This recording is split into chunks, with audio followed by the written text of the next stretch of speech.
دوستان سلام.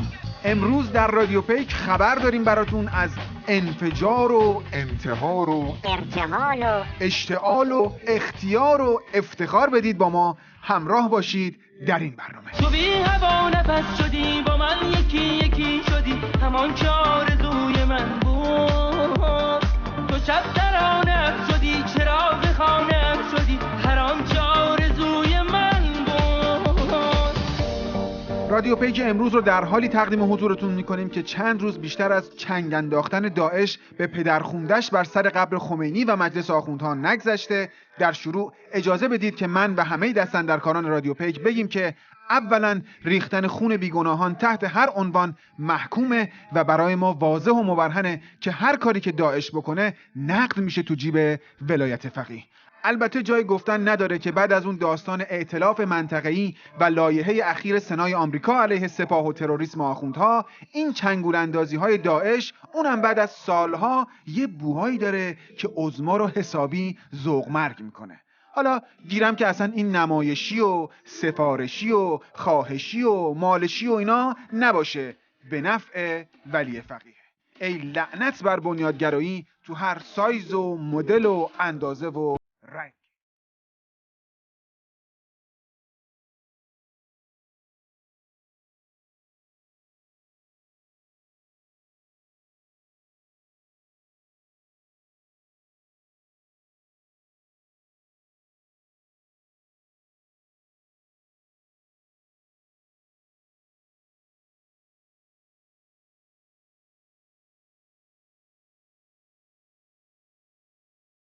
من از اونجایی که تحصیلاتم کامل نشده و رشته علوم سیاسی رو تا ترم 11 بیشتر نخوندم، بلد نیستم زیاد این ماجرای داعش بازی و اینا رو کامل براتون بشکافم.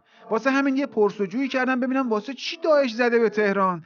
داعش کجا؟ تهران کجا؟ خلاصه بعد از بیانات معظم الله متوجه شدم که اصلا قضیه جدی نبوده، ترقه بازی بوده. ملت ایران داره حرکت میکنه، پیش میره. کارا هم این ترقه بازیای شبیه کاری هم که امروز شد، اینا هم در اراده مردم هیچ تأثیری نخواهد گذاشت. این رو بدانن همه. و به قول شیخ بری هم اصلا غیر منتظره نبوده، فقط یه نوع سلام و احوال پرسی بوده. آخه از قدیما یه رسمی بین تروریستا هست که وقتی دوتا تروریست خیلی دلشون واسه هم تنگ میشه، قرار میزنن همدیگه رو ببینن، به دلشون بمب میبندن و تا به هم میرسن زامن رو میکشن و دلشون گشاد میشه. حالا داعش هم صله رحم رو به جا آورده، دلش واسه پدر معنویش مقام عظما تنگ شده، گفته بریم یه تجدید دیداری بکنیم، یه بیعتی با آقا تازه کنیم، یه سری هم به بابای به ارتحال رفتمون خمینی بزنیم. خلاصه شما هم زیاد تحلیل و موشکافی نکنین، این فقط یه دیدار پدر پسری بوده. آقا پاتون از مسائل خصوصی تروریستا بکشین بیرون دیگه. آقا زشته، نکنین این کار. آقا زشته.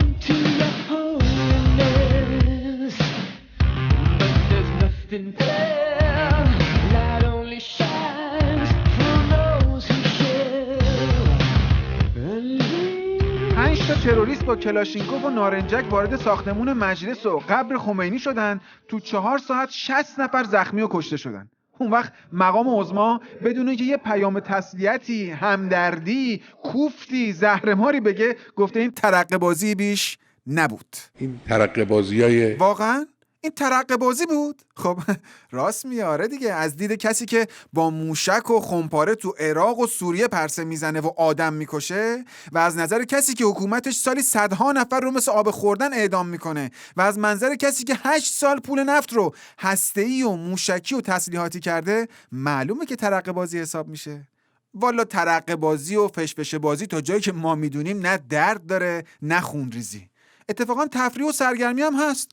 پس حالا که فقط یه ترقه بازیه، لطف کنین در بیت مقام عظما رو باز کنین، تروریستا بیان جلوی حضرت آقا از این ترقه بازی‌ها بکنن. هم سر آقا با دیدن ترقه بازی گرم میشه، همین که یه ملت از شر ترقه بازا و فشفش بازا و بالستیک بازا و هسته‌ای بازا راحت میشه. آخر این بازی منم که تو رو از رو میبرم، که داغ عشق رو دلم سیاه گذشتت میزنم. این دفعه خامت نمیشم، از تو خرابت نمیشم، از غم عشق تو دیگه سر به بیابون نمیشم. آقا ما که آخرش هم نفهمیدیم بالاخره این متصدی امنیت مملکت کیه؟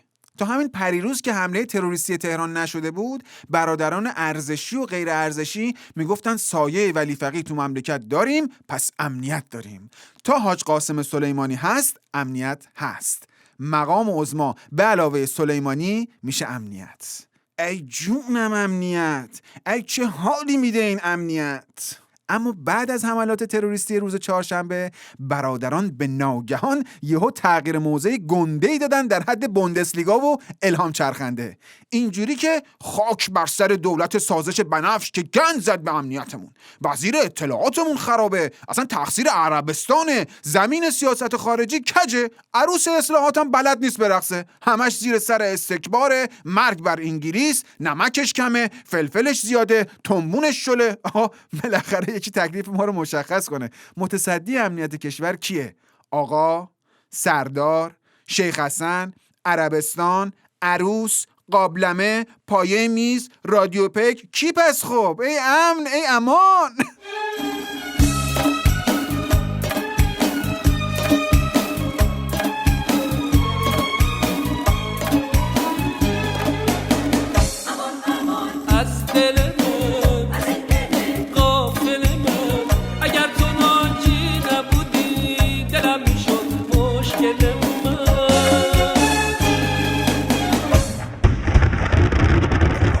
چه خبره اینجا؟ چه خبر؟ این صداها چیه تو استودیو؟ جان؟ چی؟ نشینم. آقا بلندتر بگو. آتش به خیاره؟ آتش خیار شد؟ خیار آتش گرفته؟ چی؟ آتش به اختیاره. بله شنوندگان عزیز، همکنون در وضعیت آتش به اختیار هستیم. پیرو فرمایشات جسم ناقص ولی امر مسلمین جهان یه 2-3 روزه که در وضعیت آتش به اختیار هستیم. مقام عظما در نشست با دانشجویان خیلی ولایی گفته که دستگاه‌های مرکزی فرهنگی و سیاسی خراب شده، اختلال داره، به روغن سوزی افتاده، اگزوزش دود میده. خودتون دست به کار شین به صورت آتش به اختیار حمله کنین، گرازگونه و گوسفندوار فرهنگ و مملکت رو درست کنین. من به همه اون هسته‌های فکری و عملی جهادی مرتباً میگم هر کدوم کار کنید مستقل. آتش به اختیار، به قول میدان جنگ آتش به اختیار. والا این جوجه طلبه ها و نوچه بسیجی ها اذن نگرفته خون ملت رو تو شیشه کرده بودن. حالا که اذنش رو هم خیارطور و اختیارطور گرفتن دیگه واویلا. تا دیروز باتون به دست مردم رو کتک میزدن، از امروز دیگه یه دستشون باتون، یه دست دیگه هم خیار به جون مردم میافتن. یعنی مقام عظما بدتر از این نمیشد شیلنگ قهوه‌ای رو بگیره رو شیخ بنفش. اون 23 میلیون رأی نمایشی کشک، کشک نه، خیار بدم خدمتتون آقا. خیار، آتش به اختیار، خیار بدوی، آتش به اختیار.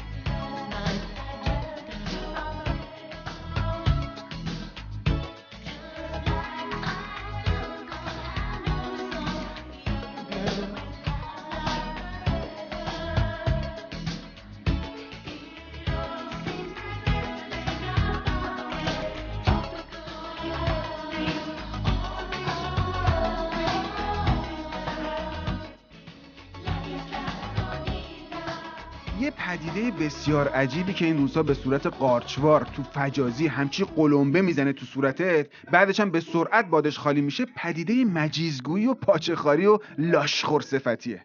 طرف اسم خودشو میذاره روشنفکر، میذاره دموکراسی خواه، میذاره اصلاح طلب، بعد صاف میسته با ریش تراشیده قربون صدقه قاسم سلیمانی میره. عکس لباس شخصی ها رو میذاره تو پیجش، مینویسه چه حس خوبی میده یه نفر حاضر باشه جونشو به خاطر تو بده. یعنی اینکه ما از شماها که تا دیروز کهریزکیمون میکردین و شیشه نوشابه و این حرفا کمال تشکر رو داریم. از بابت باتوم هایی هم که بهمون زدین، ماشین هایی که از رومون رد کردین و رد میکنین سپاسگزاریم. چرا؟ چون 17 خرداد از نظام دفاع کردید. آقا اینا پول میگیرن یا اسکلن؟ البته که هر دو گزینه قابل دفاعه. داداش هول نکن، جوگیر نشو. همون موقعی که شما داری قربون صدقه بسیجی و پاسدارا میری، مقام عظما آتش به اختیار رو داده به بسیجی ها برای سرکوب شماها. اینجا صحرای محشره، راستی که خر تو خره، جانیا خون میریزن، یه عده هم تیر میتیزن، تو گردش روزگار نقاب خلاصه اینکه مقام عظما اینقدر بهش فشار اومد که هم این اصطلاح آتش به اختیار رو در ادبیات سیاسی مملکت فرو کرد و همین که افسار پاچه بگیرهای آخوندی و سپاهی رو شلتر کرد. حالا این بحث آتش به اختیار شاید واسه شما جذابیت و تازگی داشته باشه، اما واسه ماهایی که حافظمون یه خورده از شما قوی تره اصلاً تازگی نداره و یه بحث قدیمی و پیش پا افتاده است. قبلنا مثلا اسید به اختیار داشتیم، شکنجه به اختیار داشتیم، اعدام به اختیار داشتیم، هرچی عشقت میکشه به اختیار داشتیم، ترور به اختیار داشتیم، اختلاس به اختیار هم داشتیم. هرقصه از این به اختیارها زیاد داشتیم. این به اختیار کلن ویژگی جمهوری آخوندیه، تازه نیست. زیاد وحشت و تعجب نکنین. شما شنوندگان عزیز فعلا به اختیار باشین تا ببینیم بعداً چی پیش میاد.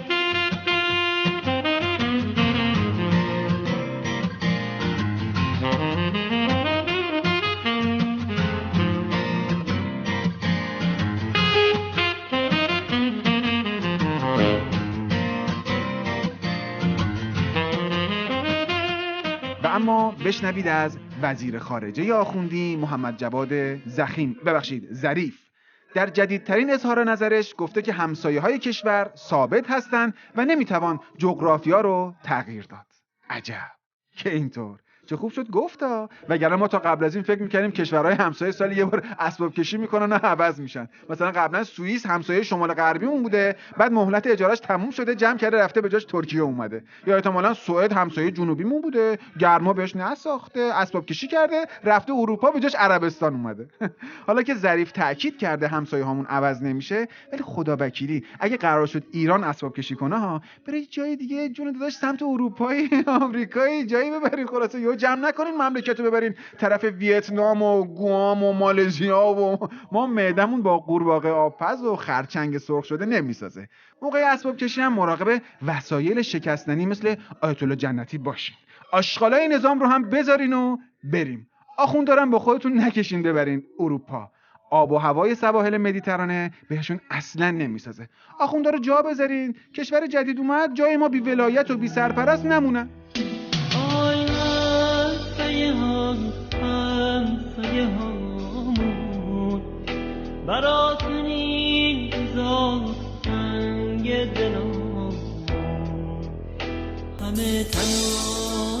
دو سه ماه پیش نظام نوچه کوتوله خودش محمود احمدی نژاد رو یه 2-3 باری جوید و با شدت زیاد و محکم تف کرد تو صورت علما و عظمایی که 8 سال پشتش وایساده بودن. اول واسه انتخابات رد صلاحیتش کردن، بعد که صدای قرقرش در اومد محافظاشو برداشتن و گفتن از این به بعد بادیگارد بی بادیگارد، خودت تنهایی برو میوه فروشی سر کوچه گوجه بخر، حالا نورت هم خودت بگی دستت ببر این ور اون ور. خیلی شاخ بازی در آوردی، فلزا ما دیگه پول واسه بادیگارد تو نداریم. مموتی هم در یک حرکت گداپسندانه از طریق سایت دولت بهار یه شماره حساب پخش کرد که آقایون خانوما ما دیگه نفت و دکل نداریم، دستمون از قاچاق هم که کوتاهه، سهممون از خمس و زکات هم که دیگه قطع شده، کلاً به خنسی خوردیم، مایه بدین ما حقوق این بادیگاردار رو خودمون بدیم که یه وقت نفله نشیم. به عبارت دیگه آبروی نظام رو از تو عمامه ولایت فقیه در آورد ریخت تو جوب سیاست داخلی. از بالا هم بهش خبر دادن که اوه حیوان آبروی نظامو نبر بابا، گدایی نکن، باشه ما بادیگارد بهت میدیم. حالا دوباره بادیگارد از جیب حکومت براش آوردن و یه پولی هم اضافه جمع شده. احمدی نژاد گفته این پولای جمع شده رو میبریم صرف امور فرهنگی و عامل منفعه میکنیم. احمدی نژاد امور فرهنگی؟ والا ما با تصور زاگاریتی که از مموتی در خاطرمون داریم احتمالا منظورش از امور فرهنگی درختکاریه، چه میدونم شاید هم گسترش فرهنگ دکل برداریه، یا مثلا چاپ جزوه های چطور در روز روشن مثل آب خوردن دروغ بگوییم. امور فرهنگی آخه، اونم احمدی نژاد آخه، مصبت شکر آخه. عجب گرفتاری شدیم از دست این احمدی نژادا. گرفتاری شدم از دست نازانوس دلدار، گرفتارم گرفتار، خریدم هرچی نازه اما بازم آخر کار، بده کارم بده کار، آخ گرفتارم گرفتار. جدیداً یک کمپین به اسم چهارشنبه‌های سفید در اعتراض به حجاب اجباری حکومت آخوندی راه افتاده. اینطوریه که روزهای چهارشنبه هر هفته خانوما روسری و شال سفید سرشون میکنن، آقایون هم تیشرت و مچبند سفید میبندن که نشون بدن به حجاب آخوندی اجباری معترضن. از اونجایی که احتمالاً از فردا شاخک‌های بسیجی‌ها حساس میشه و شروع میکنن به بگیر و ببند، به همین خاطر اونایی که میخوان دستورالعمل دستگیری رو بنویسن و برخورد گازنباری و لوله و اینا لازمه که این نکات رو رعایت کنن. این عروس دومادا که توری سفید و پیرن سفید پوشیدن، اینا جزو کمپین نیستن ها، عروسیشونه، اینا رو دستگیر نکنین. این پرستارای بیمارستان که مقنعه سفید پوشیدن، اینا لباس فرمشونه، اینا رو هم دستگیر نکنین ها. اینایی که لباس مارک آدیداس پوشیدن، اون سه تا خط سفید مال خود لباسه، اینا جزو کمپین نیستن، یه وقت نگیرینشون. ضمن این ریش بلندای شکم گنده که لباس بلند سرتاسری تنشون هست و یه پارچه سفید رو کلشونه، اینا هم جزو کمپین نیستن، آخوند عمام سفیدن، اینا رو هم دستگیر نکنید.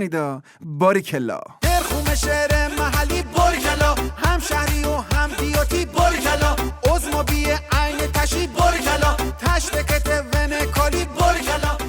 خب این هم از رادیو پیک این هفته. آقا عجب هفته‌ای بودا، البته که با همه بالا و پاییناش گذشت، اما یه چیزی رو من باید حتما بگم، اونم اینه که یه احساسی بهم میگه که این آخوندا میخوان از این قضایای 17 خرداد استفاده کنن تا فضای جامعه رو ببندن و همه رو وادار به سکوت کنن، اون هم به بهونه امنیت. این شیوه همه دیکتاتورهاست و باید هوشیار باشیم و تو این زمین بازی نکنیم. این نظر من بود، شما هم نظر خودتون رو برای ما بفرستید. اینجا جاییه که همه میتونن نظراتشون رو ابراز کنن. خیلی خوشحال شدیم. در انتها جدیدترین کار موزیک اشرف رو تقدیمتون میکنیم به نام برون شو ای غم از سینه، با صدای حبیب و شعری از مولانا. خوش و خرم و زنده دل باشید. برون شو ای غم از سینه که لطف یار می آید، تو هم ای دل ز من گم شو که آن دل دار می آید. برون شو ای غم از سینه که لطف یار می آید، تو هم ای دل ز من گم شو که آن دل دار می آید. نگویم یار را شادی که از شادی گذشت از تو، مرا از فرط عشق او شادی آر می آید. برو ای شکر کی نعمت ز حد شکر بیرون شد، نخواهم صبر گرچه او گهی هم